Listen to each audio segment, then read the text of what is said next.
Bismillahirrahmanirrahim. Assalamualaikum warahmatullahi wabarakatuh. Apa khabar murid? Hari ini alhamdulillah kita dapat bersama lagi dalam satu pelajaran untuk pendidikan jasmani dan pendidikan kesihatan. Minggu ini adalah minggu ke-22, hari Khamis 8 Julai 2021. Apa khabar murid satu Jazari, satu Farabi dan juga satu Kindi. Sebelum kita mulakan kelas pada pagi ini, mari sama-sama kita buka kelas kita dengan baca Fatihah dan seterusnya baca doa belajar. Okey, dah bersedia murid semua? Okey. Bismillahirrahmanirrahim. Alhamdulillahirabbil alamin, arrahmanirrahim, maliki yaumiddin. Iyyaka na'budu wa iyyaka nasta'in. Ihdinas siratal mustaqim. Siratal ladzina an'amta 'alaihim ghairil maghdubi 'alaihim waladdallin. Amin. Bismillahirrahmanirrahim.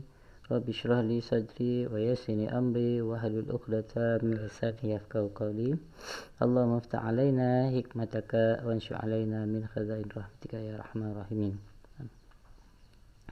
Okey, murid sekalian, sebelum kita mulakan kelas pendidikan jasmani pada hari ini, kita akan belajar dulu teori-teori sebelum kita mulakan aktiviti fizikal pada hari ini.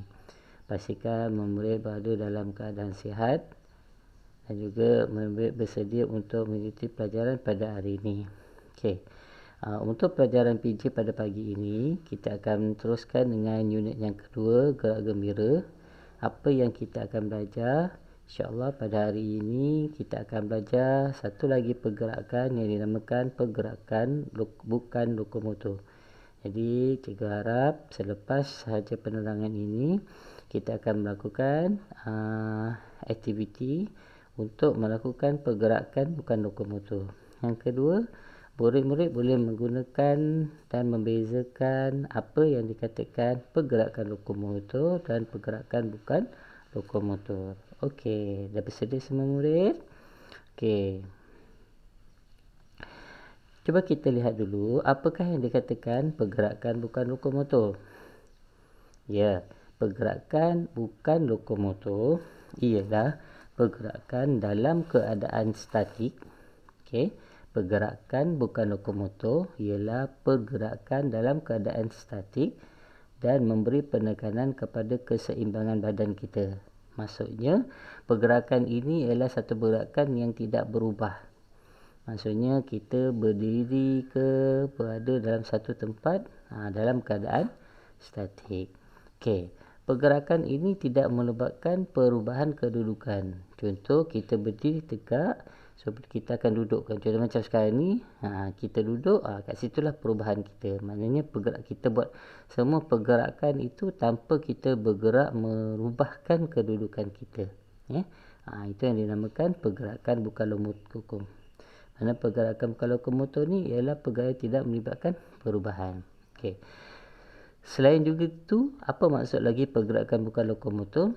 Pergerakan tanpa berpindah tapak. Maksudnya, kalau pergerakan lokomotor, kita akan berpindah. Contoh, melompat, kita akan bergerak dari satu tempat ke satu tempat. Tapi, kalau pergerakan bukan lokomotor ni, kita tak bergerak. Contohnya, kita menepuk tangan, kita mengilas, kita meregang, kita mengayun. Semuanya berada di satu tempat yang sama sahaja. Okey. So, murid boleh lihat contoh muka surat 13. Okey. Dalam muka surat 13 ini, pergerakan lokomotor ialah pergerakan bukan lokomotor, satu pergerakan tanpa kita memindahkan tapak. Ada beberapa contoh dalam pergerakan bukan lokomotor. So ada dahulu kita menggunakan anggota badan yang kita gunakan dalam aktiviti. So, jadi dalam muka 13 inilah yang murid akan lakukan cabaran pada hari ini, pagi ini, dengan melakukan dan membuat rakaman video. Okey. Yang pertama ialah murid membongkok. Membongkok ini seperti mana kita nak rokok. Kita membongkokkan badan kita ke bawah, kemudian kita angkat tangan kita ke atas. Okey, yang kedua ialah mengayun. Mengayun sambil kita mengimbangkan badan kita, yang mana kita berdiri tegak, mengangkat satu kaki letakkan di atas tanah, kemudian satu lagi kita mengayunkan sambil tangan kita memusing. Okay, yang kedua ialah memusing. Okay, kita pusing ke kanan, kita pusing ke kiri. Okay. Kemudian kita mengimbang. Mengimbang menggunakan satu kaki, kita mengimbang menggunakan dua kaki, kita mengimbang menggunakan tiga kaki. Itu kita dah buat. Tapi imbangan ini kita boleh buat secara individu atau kita membuat secara berpasangan atau berkumpulan. Okey, yang seterusnya ialah kita mengilas. Kita mengilas telapak tangan sambil kita memusingkan badan kita ke kanan. Kita duduk dalam keadaan duduk, kemudian kita mengilas. Okey, sama ada mengilas tu seindividu ataupun berpasangan, tak ada masalah apa. Okey. Kemudian ialah kita menarik. Kita menarik juga tidak merupakan perubahan. Contohnya kita menarik tali. Kita letakkan satu tali ataupun suatu benda di hadapan kita atau objek yang tidak bergerak, kemudian kita tarik. Kemudian ialah menolak. Menolak contoh pun sama juga, kita menolak sesuatu di hadapan kita. Tanpa bergerak. Dan yang terakhir kita meregang. Meregang ini ialah kita boleh meregang tangan kita ke atas, kita boleh meregang tangan kita, kita angkat. Ini ialah aktiviti yang biasanya kita buat adalah aktiviti pemanasan badan kita. Ini ialah beberapa contoh aktiviti yang murid boleh lakukan bagaimana kita nak meregang, menolak dan menarik. Dan aktiviti ini ditunjukkan cara-cara dia kita boleh buat meregang, menarik dan menolak ini. Sama ada kita buat secara individu atau kita buat secara berpasangan. Contoh kalau kita meregang tu kan, sambil kita meregang, kita menolak dan sama-sama kita menarik juga. Seterusnya ialah aktiviti meregang, menarik, menolak dan membungkuk. Membungkuk sama juga, sambil kita membungkuk ke atas, kita membungkuk juga ke bawah.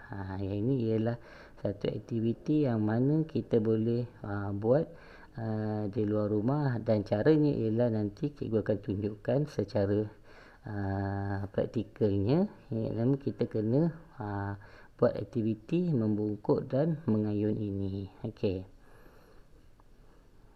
Contohnya. Dan yang terakhir ialah mengilas dan memusing. Sama ada kita buat mengilas musing ini secara berdiri atau duduk, kita akan buat nanti. So kita boleh mengilas tangan dan juga badan. Maknanya pergerakan kita ialah kita menggunakan tangan dan juga badan. Kemudian kita mengilas menggunakan tangan saja, kita mengilas menggunakan badan saja, kemudian kita memusing. Ini semua ialah aktiviti pergerakan bukan lokomotor. Ini merupakan satu pergerakan yang kita biasa buat aktiviti sebelum memanaskan badan kita. Yang terakhir ialah kita memberimbang dan meringkuk. Mana mengimbang ini tadi kita cakap lah, yang kita kata mengimbang menggunakan satu anggota badan. Sama ada contoh kita angkat kaki kita, kita mengimbang dua badan sama juga. Dan yang seterusnya kita mengimbang tiga badan. Jadi aktiviti hari ini murid dikehendaki buat pergerakan lokomotor berdasarkan video rakaman cikgu, berdasarkan aktiviti bagaimana kita nak membuat aktiviti pergerakan. InsyaAllah kamu boleh rujuk kepada buku teks muka surat 12 ataupun melihat video cikgu. Dan hantar tugasan video ini kamu hantar dalam pendidikan jasmani nanti dalam Telegram. Itu berkaitan pendidikan jasmani. Seterusnya dalam pendidikan kesihatan pula. Murid, hari ini kita akan belajar tentang pendidikan kesihatan. Yang mana dalam pendidikan kesihatan kita dah belajar unit yang keempat, pengurusan mental, emosi dan sosial. Okey, tempat kita dalam masa yang sama kita akan belajar pendidikan kesihatan. Okey, tadi pendidikan kerja jasmani kita akan belajar bagaimana maksud yang dikatakan pergerakan bukan lokomotor.